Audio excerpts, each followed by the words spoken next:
All right, welcome back, guys. In our World War I unit, we are up to the topic of what's known as total war. So we're going to define what total war is.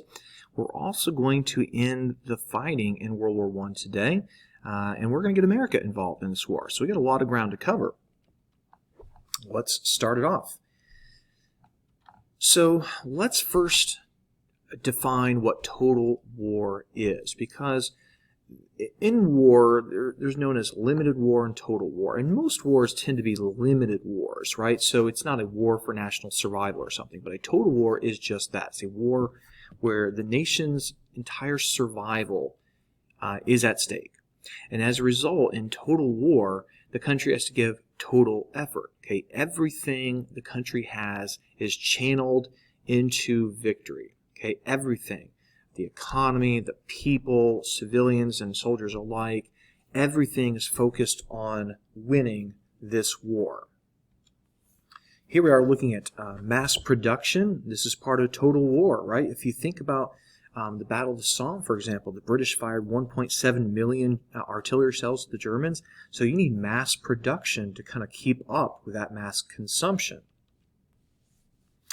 Look at that factory. Isn't that, it's just hard to imagine the amount of firepower there and how much resources it takes to to fight this war. In fact, I want you to think about a typical World War I soldier at this time. Think about all the things he needs to fight a war, right? He's got to have his rifle, he needs ammunition, he needs food, he needs water, he needs a uniform, all the little tools like a shovel and bayonet and all these other things, helmet. The list goes on and on and on. And of course, you need extras, because soldiers are going to lose things, they're going to get damaged in war, and so you just have to produce millions and millions of everything. Again, this is what total war is all about. It is this huge commitment to winning the war through mass production and mass participation.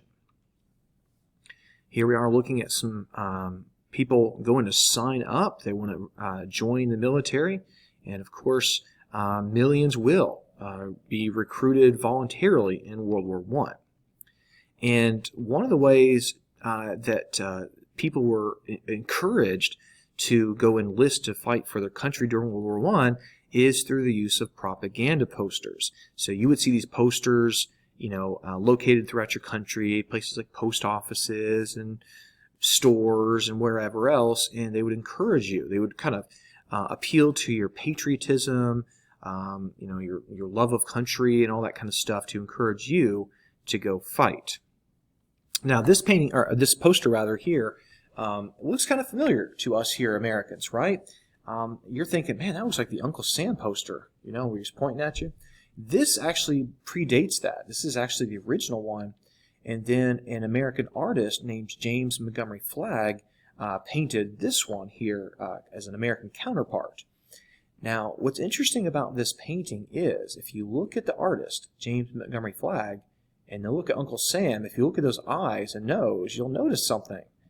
The artist is Uncle Sam. He actually painted himself as Uncle Sam in this famous recruitment poster that will be reused in World War II as well.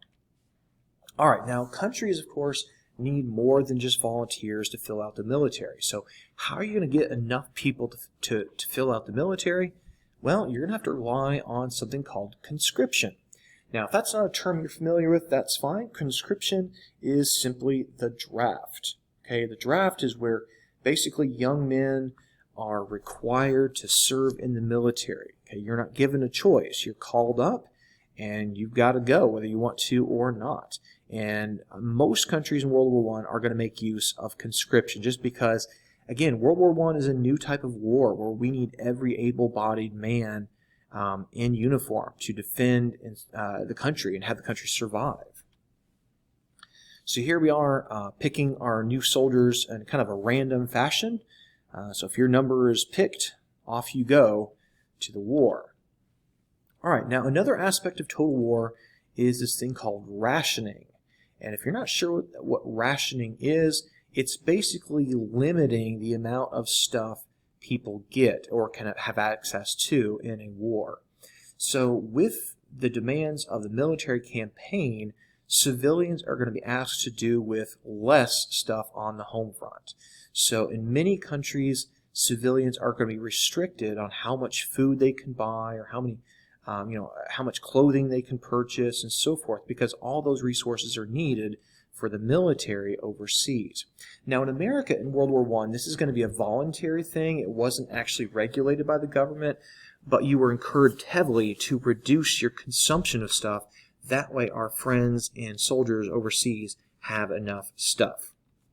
Now the way that you would keep track of this is you would have to come up with some sort of, it's usually a stamp type system, where when you went to the store to purchase your goods, you would have to have a stamp that's issued by the government, plus, of course, the money itself.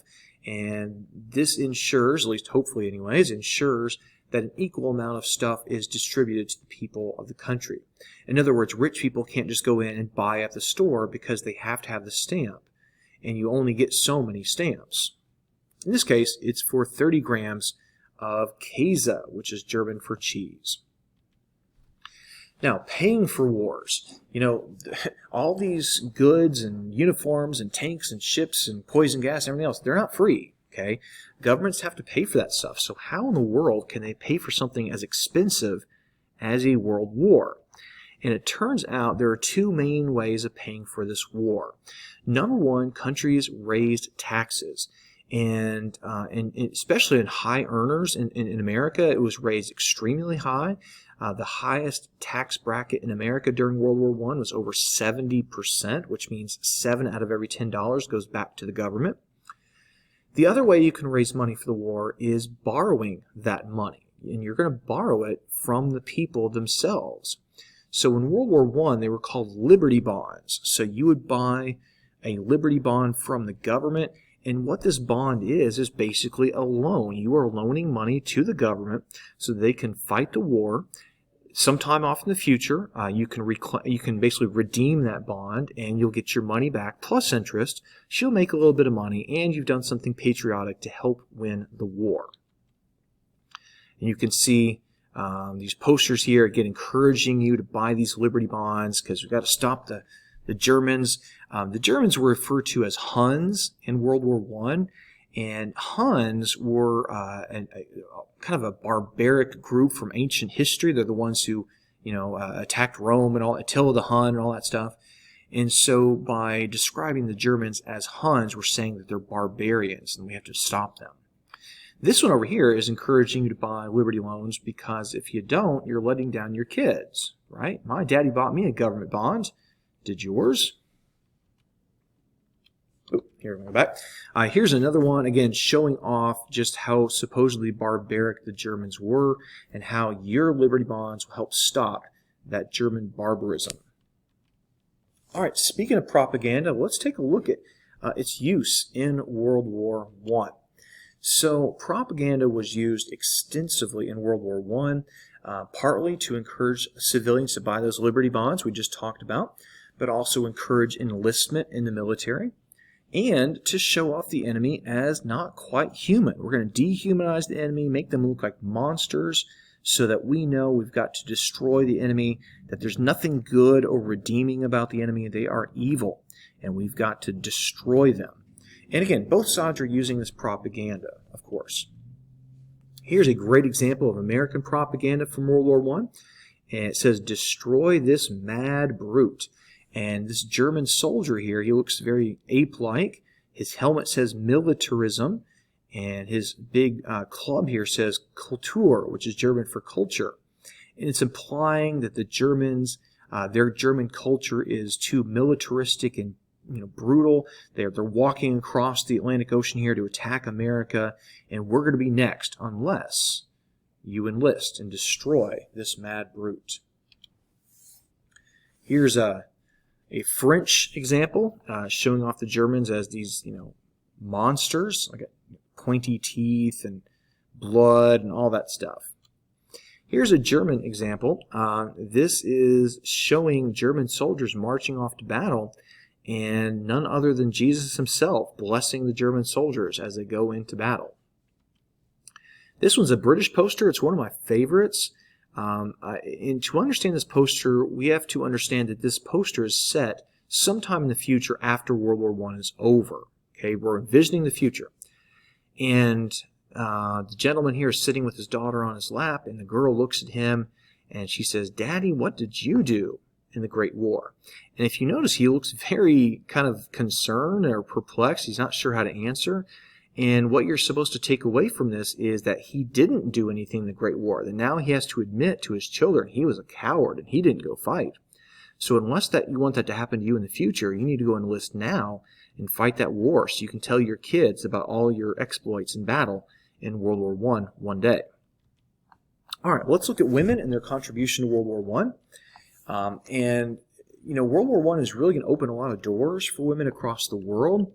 It's going to provide them with a lot of opportunities, because if you have millions of men marching off to war, someone has to take up that slack. Someone's got to go in the factories. Someone has to take over the farming jobs. And that somebody, of course, are women. And some of these women are, in fact, going to put a uniform on and serve as nurses, but others are just going to take jobs in the factories and do things that they'd never done before. The idea of women welding and driving trucks and working on trains, that seemed almost unthinkable before World War I. And when women fill these roles and they contribute to the war effort, they gain a lot of confidence, they gain a lot of respect from men, and this is going to help lead to suffrage. In fact, a lot of countries we're going to see we're moving towards women's suffrage during and after World War I. Again, the idea of women, even wearing pants was considered scandalous. And here they are wearing overalls, out doing, hard, dirty labor on the railroads. That seems, again, it was unthinkable before World War I. Here's a couple of examples of posters trying to encourage British women to go enlist, whether that's in the military or in the factory, right? On her, their lives depend. So she has to make the weapons that the soldiers are using. These women are doing their bit. So you've got the women taken over as the men go off to fight the war. Here is one. It's encouraging people to knit socks for the American Red Cross that can hand them out to soldiers. All right, last thing, guys, we're going to look at here before we talk about the end of the war is America's entry into the war. So how did America get involved in this war? Well, it has to do with what the Germans were up to. So in May of 1915, America was still a neutral country. And the Germans were out patrolling the waters of the Atlantic, sinking British ships because they're at war with the British. And in May of 1915, they sunk a British passenger liner known as the Lusitania. Now again, this is not a warship, this is a passenger ship. And on board this ship were a fair number of Americans. Because again, we're a neutral country. We feel, hey, we should be able to sail on this ship we want to. And so when the Lusitania sank, killing 1,200 people, including 128 Americans, Americans were furious about this. Like this, we see this as a German war crime. What are you thinking, Germany, from doing this? And I'm not going to defend Germany for what they did, but the British aren't exactly blameless in this. The British were taking a big risk by sending passenger ships through a war zone. They're taking the ship through an area where the Germans had notified them that they're going to be sinking ships. And the British were kind of overconfident that the Lusitania was simply too fast to be torpedoed. Turns out it wasn't. Also, this was a passenger ship, and it was not supposed to be carrying any type of war material. It turns out that, in fact, the British were transporting weapons on this ship. So, in fact, it was, I guess, technically kind of a legitimate target, although, again, 1,200 civilians don't deserve to die. So both sides have a fair amount to be blamed for this attack. Now, Americans are furious at Germany, and Germany realizes they have gone too far, and so they agree to stop what's known as unrestricted submarine warfare. They called it the Sussex Pledge. And what unrestricted submarine warfare means is basically attacking merchant ships without warning. Okay, you don't give them a chance to evacuate. You just sink them. without warning. And technically, that kind of violated the rules of war. And Germany was doing it anyways. And so they agreed to stop doing this. But by 1917, the Germans have to reverse their decision. The reason was the British had launched a very strong blockade of German ports. And Germany, frankly, was starving under this blockade. They didn't have enough for their civilians to eat. And so they decided to retaliate by launching a blockade of their own around Britain by using submarines. But that means resuming unrestricted submarine warfare. Now, these U-boats, it turns out, were very effective. Again, U-boats are German submarines. These little dots here represent ships sunk by German U-boats just between those 2 months. And here we are, another set from May of 17 to January of 18. Again, German U-boats are very, very effective. And the British were reeling from these losses.